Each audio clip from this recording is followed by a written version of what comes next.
ओम नमो ब्रह्मण्य वासुदेवाय गोविंदाय हिताय च। मित्रों, दीपावली के पर्व से पूर्व एक और बहुत महत्वपूर्ण मुख्य पर्व त्यौहार आता है, जहाँ से दीपावली की शुरुआत हो जाती है। उसे कहा जाता है धनतेरस। धनतेरस मित्रों, कार्तिक मास के कृष्ण पक्ष की त्रयोदशी को मनाया जाता है। अब इसकी संक्षिप्त सी हम वृत्तांत की बात जानें। धन तो हम सब जानते हैं, और तेरस का मतलब है 13वां। अर्थात शॉर्ट में अगर हम बात कहें तो कोई भी कार्य में किसी प्रकार के धन में 13 गुना वृद्धि होना। 1 रुपये है तो 13 रुपये हो गए, 100 रुपये है तो 1300 रुपये हो गए। ऐसी वृद्धि होना, ऐसी वृद्धि का त्यौहार पर्व कार्तिक मास के कृष्ण पक्ष की त्रयोदशी के दिन मनाया जाता है। मित्रों, पौराणिक कथा की अगर हम बात करते हैं तो उस कथा के अनुसार प्राचीन काल में हिमा नाम का एक राजा था,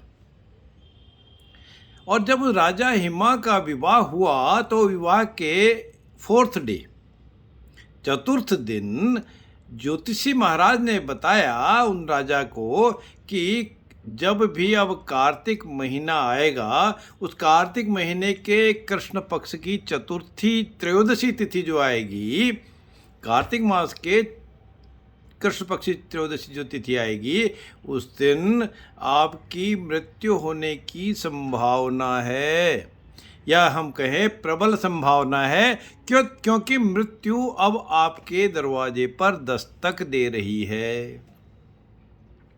ज्योतिषी महाराज राजा को कोई अफवाह तो बता नहीं सकते, तो राजा ने उनकी बात सुनी, उनकी भविष्यवाणी सुनी, बहुत भावुक हो गए, और ये बात उन्होंने राजा हिमा ने अपनी पत्नी को बताई। तब उनकी पत्नी ने, राजा की पत्नी ने उसी समय से तैयारी को शुरू कर दी। क्या शुरू की? उनके घर में या रानी के पास जितने भी सोने चांदी से बने हुए कीमती जेवर, हीरे जवाहरात मोती, क्या क्या नहीं थे रानी के पास, उन सब को अपने भवन में के स्पेसिफिकली उस कक्ष में सजा दिया। पूरा भवन का जो विशेष कक्ष था उसमें सजा दिया, और भवन में भी उसी तरह की चमक बिखेर दी।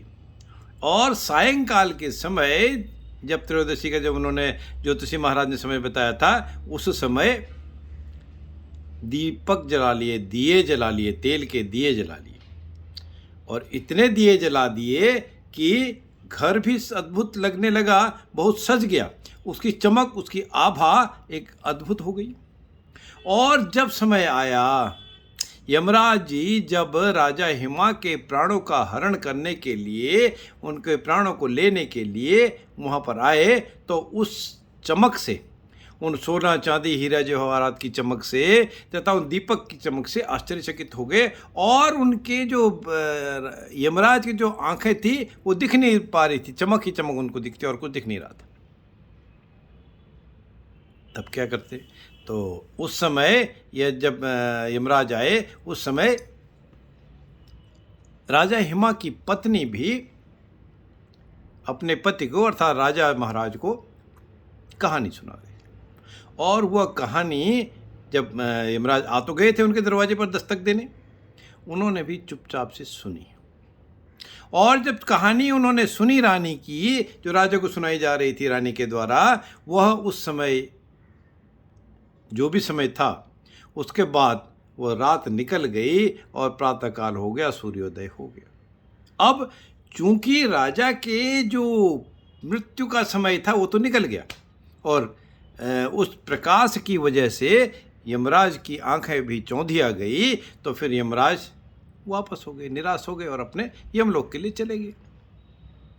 एक तो यह संक्षिप्त सी कहानी है और तभी से धनतेरस का त्यौहार मनाया जाने लगा है। और दूसरी बात अगर हम शॉर्ट में कहें, धनतेरस वास्तव में मित्रों दीपावली के आने की पूर्व सूचना देता है। इसी दिन से चाहे हम दीपक हैं या मोमबत्तियां हैं या और आज के समय में भौतिकवादी समय में और किसी वजह से प्रकाश करने की लाइटिंग्स हैं, वो भी हम शुरू कर देते हैं। और इसी कड़ी में मित्रों दूसरी कथा जो है, यह विशेषतः चिकित्सा पद्धति या भारतीय चिकित्सा पद्धति जिसको हम कहते हैं, आयुर्वेद जिसको कहते हैं, उसके लिए भी मनाया जाता है। मित्रों जो भगवान धन्वंतरी थे, आयुर्वेद के जनक, उनकी स्मृति के लिए यह धनतेरस का त्यौहार मनाया जाता है। ये दूसरी तथ्य है, क्योंकि इस धनतेरस का धार्मिक और ऐतिहासिक, आध्यात्मिक हर तरह का महत्व है। और इन धनतेरस का त्यौहार भगवान धन्वंतरी और माता लक्ष्मी की पूजा से जुड़ा हुआ है। धन्वंतरी, ये धनतेरस के तीसरे दिन माता लक्ष्मी का प्राकट्य हुआ था, इसलिए तीसरे दिन जब अमावस्या आ जाएगी, कार्तिक मास के कृष्ण पक्ष की अमावस्या आएगी, तब फिर दीपावली आ जाती है। और भगवान धन्वंतरी का समय, जन्म का जो समय था, ईसा काल से 10 वर्ष पहले हुआ था, ऐसी मान्यता था। और उन धन्वंतरी महाराज का पिता का नाम धन्व था और धन्व महाराज जो थे काशी के राजा थे। अच्छा, धन्वंतरी जो थे शुरू से ही, आरंभ काल से ही शल्य शास्त्र अर्थात सर्जिकल जो है उस साइंस में उनकी मास्टरी थी, निपुण थे। और यह कहा जाता है कि धनतेरस के दिन कब हुआ धनतेरस के लिए, कार्तिक मास के कृष्ण पक्ष की त्रयोदशी तिथि को, जब धन्वंतरी महाराज का जन्म हुआ, तब वे अपने साथ अमृत से भरा हुआ एक कलश लेकर प्रकट हुआ। धन्वंतरी जी कैसे प्रकट हुए? अमृत से भरा हुआ कलश उनके हाथ में था, और इसीलिए उस दिन को धनतेरस भी जाना जाने लगा।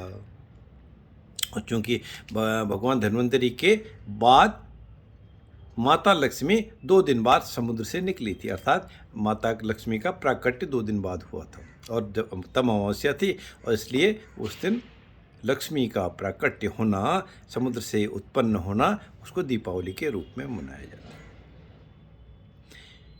एक तीसरी छोटी सी कहानी और है मित्रों धनतेरस के बारे में। एक बार जब यमराज स्वयं, जो मृत्यु के देवता हैं, उनसे जो उनके गण हैं, दूत हैं, यमदूत, उन्होंने प्रश्न किया कि मनुष्य की, हे प्रभु, मनुष्य क्या कभी मनुष्य के प्राणों को हरण करने में, ले लेने में, या किसी को मृत्यु दे देने में कभी किसी को दया भी आती है? आपको किसी पर दया भी आती है? तो यह बात यमराज ने अपने दूतों से कहा, यह प्रश्न मैं आपसे ही पूछूं, आप बताइए। तब उसके उत्तर में यमदूतों ने कहा, नहीं महाराज, हम तो केवल आपके निर्देशों का पालन करते हैं, हमको दया तो नहीं आती। तो फिर यमराज ने फिर उनसे पूछा, काउंटर क्वेश्चन किया, दूसरा प्रश्न किया कि अब बेझिझक होकर बताओ, क्या कभी मनुष्य के प्राण लेने में कोई दया आई है? तब एक यमदूत ने कहा कि महाराज, एक बार ऐसी घटना हुई जिसको देखकर हमारा हृदय या मेरा हृदय पसीज गया कि इसकी प्राण नहीं हरण करने चाहिए। वो क्या हुआ घटना? तो तब उन्होंने, यमदूत ने बताया कि एक दिन एक हंस नाम का राजा शिकार करने के लिए गया हुआ था, और वह जंगल के रास्ते में भटक गया, और भटकते भटकते दूसरे राजा की सीमा पर चला गया, या दूसरे राज्य की सीमा पर चला गया। वहाँ पर एक हेमा नाम का राक्षस था। वो राक्षस शासक था, बेसिकली उसी का आधिपत्य वहाँ चलता था। तो उस शासक ने भी पड़ोस के राजा का आदर सत्कार किया, और उसी दिन राजा की पत्नी ने एक पुत्र को भी जन्म दिया। पुत्र रत्न की प्राप्ति होने की वजह से धन की प्राप्ति हुई। और उस दिन कार्तिक मास के कृष्ण पक्ष की त्रयोदशी तिथि थी, इसलिए धनतेरस पुत्र रूपी धन मिला। वह भी बात इसमें लागू होती है। तीसरी कथा यह भी है। एक और कहानी की बात करें। एक बार ज्योतिष के आचार्यों के द्वारा ग्रह नक्षत्रों की गणना करने के बाद बताया कि इस फला बालक की विवाह के 4 दिन बाद मृत्यु हो जाएगी। तब राजा ने आदेश दिया कि इस बालक को यमुना के तट पर एक गुफा में ब्रह्मचारी के स्वरूप में रखा जाए, और जहां पर किसी भी स्त्री जातक की परछाई भी ना पड़े। यह आदेश, राजा का आदेश लागू किया गया, लेकिन विधि का विधान तो कुछ और ही था, विधि को कुछ और ही मंजूर था। बाई चांस, संयोगवश क्या हुआ, उन राजा की पुत्री यमुना तट पर चली गई और वहां उसने राजा के पुत्र को देख लिया। राजा के पुत्र को देखने से दोनों ने आपस में गंधर्व विवाह कर लिया। गंधर्व विवाह की बात कभी आएगी तो उसका व्याख्यान करेंगे, क्योंकि विवाह 7 प्रकार के होते हैं। तो और विवाह के 4 दिन बाद ही राजा के पुत्र की मृत्यु हो गई। तब यमदूत ने कहा कि उस नवविवाहिता का करुण विलाप सुनकर मेरा हृदय पसीज आया था।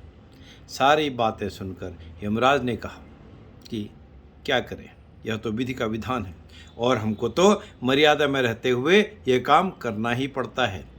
अर्थात यमराज की बात थी कि हमने मर्यादा में रहना ही है। तब यमदूतों ने पूछा, महाराज क्या कोई ऐसा उपाय है जिससे अकाल मृत्यु से बचा जा सके? उसके उत्तर में यमराज ने कहा कि यदि धनतेरस के दिन विधि विधान के साथ पूजा अर्चना की जाए, दीपदान किया जाए, तो अकाल मृत्यु प्राप्त नहीं होगी। और इसी घटना की वजह से, इसी कथा की वजह से, इन्हीं तथ्यों की वजह से यह टाइम टेस्टेड थे। धनतेरस के दिन भगवान धन्वंतरी की, माता लक्ष्मी की पूजा भी की जाती है, दीपदान भी किया जाता है, और बहुत सारी चमकीली चीज़ें, सोना चांदी हीरे जवाहरात जो हैं उनका भी दिखाया जाता है, उनके भी चमक देखी जाता है। और शायद यही वजह है, इसी वजह से इस त्रयोदशी के तिथि के दिन दीपावली का उत्सव तो शुरू हो जाता है, लेकिन उस दिन विशेषतः सोना चांदी धातु के बर्तन आदि खरीदना शुभ माना गया है, अच्छा माना गया है। जय श्री राम। अब हम अगली वीडियो दीपावली के बारे में जल्दी पोस्ट करेंगे। धन्यवाद।